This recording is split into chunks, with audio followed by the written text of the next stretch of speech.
मंगल करण कलिमल हरण तुलसी कथा रघुनाथ की। मैं आयुष्मान दिनेश राय मुनमुन भाजपा विधायक सिवनी के आमंत्रण पर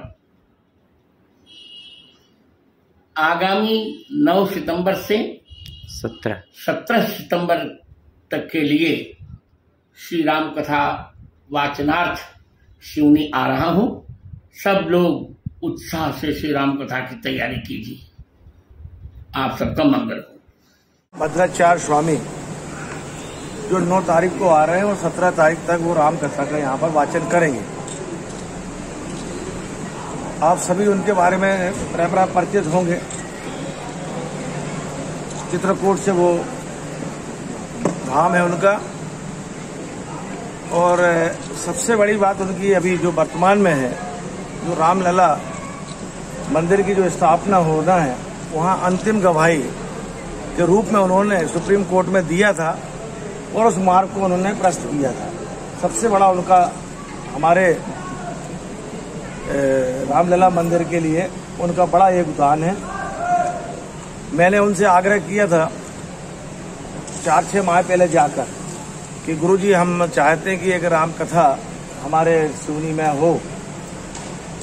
तो उन्होंने कहा था कि अभी मेरी 1 से 2 साल के लिए कई जगह वो है मेरी राम कथा, तो मेरा संभव नहीं है आना। और बोले तुम्हारे यहाँ चुनाव है तो मैं मध्य प्रदेश में नहीं आ पाऊंगा ज़्यादा, मैं दूसरे प्रदेश में आऊँगा। तो मैंने गुरुजी मैं आपके पास आया हूँ कि चुनाव के बाद के लिए समय लेने आया हूँ। तो मालूम है कि 1 से 2 साल की डेट है, तो आप मुझे ऐसी कोई डेट दे दें जिसमें हम इसको कथा कर सकें। पता नहीं क्या था उनके मन में, जो भी प्रभावित हुए कि बहुत लोग आ रहे हैं कि चुनाव के पहले की डेट मांग रहे हैं और तुम चुनाव के बाद की मांग रहे हो। तो उन्होंने बोला नाम पता लिखाओ मुनमुन तुम्हारा, और अगर कोई डेट खाली होगी तो मैं तुम्हारे यहाँ जरूर आऊँगा। उनकी कहीं कथा थी बाहर, वो निरस्त होने के बाद उनका ही खुद का फोन आया कि मैं तुम्हारे यहाँ राम कथा करूँगा। मैंने गुरुजी ठीक है गुरुजी, कब आ रहा है आप? 2024 की कौन सी डेट है? बोले 2024 की नहीं है, मैं 9 तारीख को आ रहा हूँ सितंबर में। बोले करो तैयारी तुम राम कथा। मैंने आग्रह किया, विनय किया कि मैं खुद मिलने आ रहा हूँ गुरुजी। तो बोले मैं बोल दिया हूँ, मैं बाइट पहुँचा दे रहा हूँ और मैं जवान दिया हूँ, मैं आऊँगा जरूर।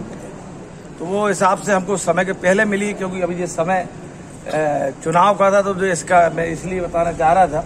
और उम्मीद करूँगा गुरुजी भी इस बात को सबके बीच में रखेंगे भी कि ये कथा मेरी बाद में होनी थी, लेकिन अचानक डेट ऐसी हुई तो आए हैं वो। और इसमें आज प्रेस वार्ता न करते हुए मैं निवेदन और आग्रह कि ये कार्यक्रम जो है वो व्यवस्था मैं कर रहा हूँ, मैं सब सुनिएगा, लेकिन ये कार्यक्रम मेरा नहीं है, आप सबका है। और ये कैंपस जो है वो मेरा नहीं है, ये आप सबका है।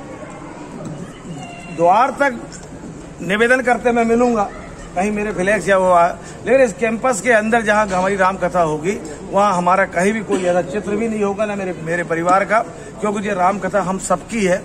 सबका योगदान इसमें सही आने जो सहयोग व्यवस्थाओं में कर सकते हैं, उसमें मैं आप सबसे चाहता हूँ कि ये पहली बार एक बड़े संत आ रहे हैं तो निर्विघ्न संपन्न हो। और हमारी धार्मिक नगरी है और हमारी जो तहजीब भी है कि यहाँ पर सभी धर्मों का सम्मान भी होता है। तो जिस प्रकार मैं जब से सिवनी का विधायक बना हूँ तो मैंने हर धर्मों में बढ़ चढ़कर हिस्सा लिया हूँ, तो वही उम्मीद करता हूँ कि हमारे शहर में भी सभी लोग, सभी समाज, सभी धर्म प्रेमी लोग इसमें सहयोग करें, निर्विघ्न हो। आप भी इस राम कथा का श्रवण करें, साथ ही तमाम लोग भी श्रवण कर पाएं। जो सहयोग आप लोग कर सके और प्रसार जितना हो, जिसमें लोगों को विधिवत हो सके। इसमें गेट भी हम क्रमांक से करेंगे, क्योंकि भीड़ अधिक होने की वजह से भी हो सकता है कि लोगों को आने जाने में असुविधा ना हो। इस कार्यक्रम में अगर अधिक भीड़ होगी तो मैं नगर का विधायक होने के नाते मेरी जवाबदेही है कि नगर की जनता को असुविधा ना हो, उसको भी देखूं, किसी दुकान को अवरोध ना हो, किसी का घरों में अवरोध ना हो। तो इसके लिए जितने दूर हम पार्किंग करा सकें और लोगों को लाने ले जाने के लिए जो भी व्यवस्था हो सके, जिसमें शहर का भी वातावरण बना रहे, जाम ना लगे, शहर की भी रोजमर्रा की जिंदगी, छोटा सा हमारा फुटपाथ में बैठने वाला भाई भी और एक दुकान वाला भी किसी कारण से अवरुद्ध ना हो उसका व्यवसाय, बल्कि इस कार्यक्रम से सबका मंगल तो हो, साथ में व्यवसायिक दृष्टि से भी उनकी भी व्यवस्था हो। उस हेतु ये है, ये मेरा अभी जो टेंट है ये लगभग 140 बाई 400 फुट में अभी ये बना है, जो पूरा वाटर प्रूफिंग रहेगा। जो बाजू में जो होना है 20-20 फुट ये भी हो जाएगा। और इसके बाद अगर लगता है कि गुरुजी के चाहने वाले और सुनने वालों की संख्या अगर बढ़ेगी तो हम और अधिक व्यवस्थाएं हम इसमें बढ़ाएंगे। 9 तारीख को विशाल कलश यात्रा 11,000 करीब महिलाओं का ऐसा मानना है मेरे कि 11,000 माँ बहनें हमारी कलश लेके निकलेंगी। ये मठ मंदिर से प्रारंभ होगा, गणेश चौक से नगर पालिका से हमारा दल सागर से कलेक्ट्रेट के सामने से होते हुए रेस्ट हाउस, पाल साहब के पंप के बाजू से बाहुबली चौक और वहां से सीधा।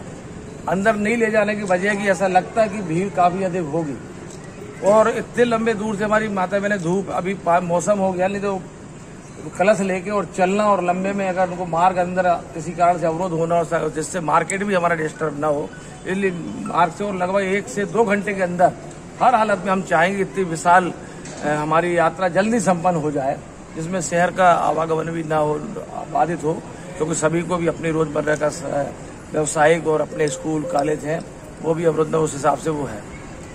उसके बाद महाराज श्री का 3:30 बजे से 7 बजे का ऐसा टाइम रहता है, उनको अपनी कथा का वाचन करना है। 9 दिन उनकी कथा वाचन होगी और अंतिम दिन समापन में सभी का भोजन भंडार प्रसाद रहेगा। वैसे तो प्रतिदिन प्रसाद वितरण होना है और जो श्रद्धालु रुक गए और जो चाहेंगे कि भोजन की व्यवस्था, तो उनकी भी हम निरंतर उस व्यवस्था को भी संपन्न कराते रहेंगे। 3 जगह रखेंगे, एक प्राय यहाँ पर, एक हमारा हर सिंध में भी रहेगा और एक मेरे घर के निवास में मैंने अपना बनाया हूँ 500-600 लोगों को एक साथ भोजन कराने का। तो वो क्रम से लोग अगर कोई करना चाहे तो करें, क्योंकि जो पंडाल में ऐसा गुरुजी का निर्देश था कि शुरू से राम कथा समाप्ति तक आप यहाँ पर किसी प्रकार का भोजन प्रसाद ना कराएं, राम कथा के समापन के बाद ही प्रसाद का वितरण करें। और जो भी प्रसाद यहाँ वितरण रोज की कथा का होना है तो वो थोड़े दूर होगा गेटों में, ऐसा है। इसमें एक तो मार्गदर्शन और सहयोग मैं सबसे चाहता हूँ, क्योंकि मैं विधायक हूँ तो मेरी ड्यूटी बनती थी कि धार्मिक हर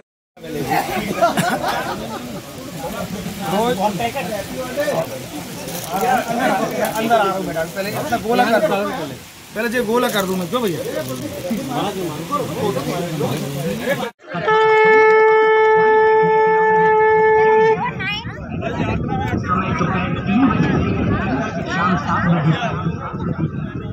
भगवान शिव की नगरी जिले की क्या मंशा है आपकी इस पूरे प्रोग्राम को? हमारे जगत गुरु रामभद्राचार्य महाराज जी के मुखारबिंद से यहाँ पर राम कथा का कार्यक्रम रखा गया सिवनी के पॉलिटेक्निक ग्राउंड में। ये 9 सितंबर से 17 सितंबर को होगा और इसमें मनसा की कोई बात नहीं, यहाँ की जनता की मांग थी। यहाँ लोग चाहते थे कि ऐसी कोई राम कथा हमारी रामभद्राचार्य महाराज जी के मुख से हो, जिसका श्रवण हमारे यहाँ के लोग करना चाहते हैं, इसको लेकर रखा है। लेकिन 9 तारीख को 11 बजे जो विशाल हमारी कलश यात्रा होगी, उसमें 10,000 से ऊपर महिलाएं कलश लेकर निकलेंगी हमारे मुख्य मार्ग से और ये कथा हमारी 9 दिन चलेगी। जिलेवासियों से क्या चीज़ है, मैं चाहता हूँ पूरे सिवनी जिला और अन्य जिले के लोगों से भी विनम्र आग्रह करता हूँ, इस राम कथा में 9 दिन की विशाल इस कथा का श्रवण करने आप सभी लोग पधारें। बच्चों से लेकर माताएं बहनें, युवा साथी, बुजुर्ग, आप सबको मैं सादर आमंत्रित करता हूँ।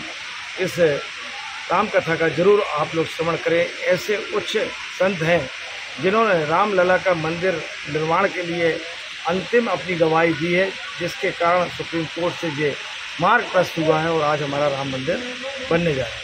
विधायक जी, चुनाव सर पे हैं, कई राम का सहारा लेके चुनाव लड़ने की?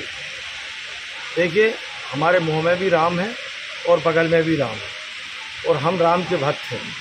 और ये कथा वास्तव में चुनाव के बाद में होनी थी, लेकिन गुरुजी का कहीं कार्यक्रम किसी कारणों से वहाँ डेट चेंज हुई और गुरुजी ने हमको ये डेट दे दी। लेकिन 6 महीने के बाद की डेट थी हमारे पास, चुनाव के बाद थी। चुनाव से मेरा इससे कथा से कोई लेना देना नहीं है। हम लोग धार्मिक हैं, हिंदू, हम चाहते हैं कि हमारा सनातन धर्म का झंडा हमेशा खड़ा रहे, इसलिए इस कार्यक्रम को हम लोग यहाँ पर संपन्न करा रहे हैं। बचपन से गुरुजी के बारे में हम सुनते आए हैं और गुरुजी का जो हमने सुना है वो सिवनी की जनता भी सामने सब देख पाएंगी। आप मानते हैं कि अप्रत्यक्ष रूप से राम जी का आशीर्वाद है? क्योंकि देखिए, राम भगवान का आशीर्वाद है हमारे गुरु जी पे, तभी उन्होंने रामलला का पूरा चित्रण किया उनके स्थल का, इसलिए सुप्रीम कोर्ट ने माना है। तो हम लोग भी हमारे गुरु जी को मानते हैं, हम तो उनको देवतुल्य मानते हैं।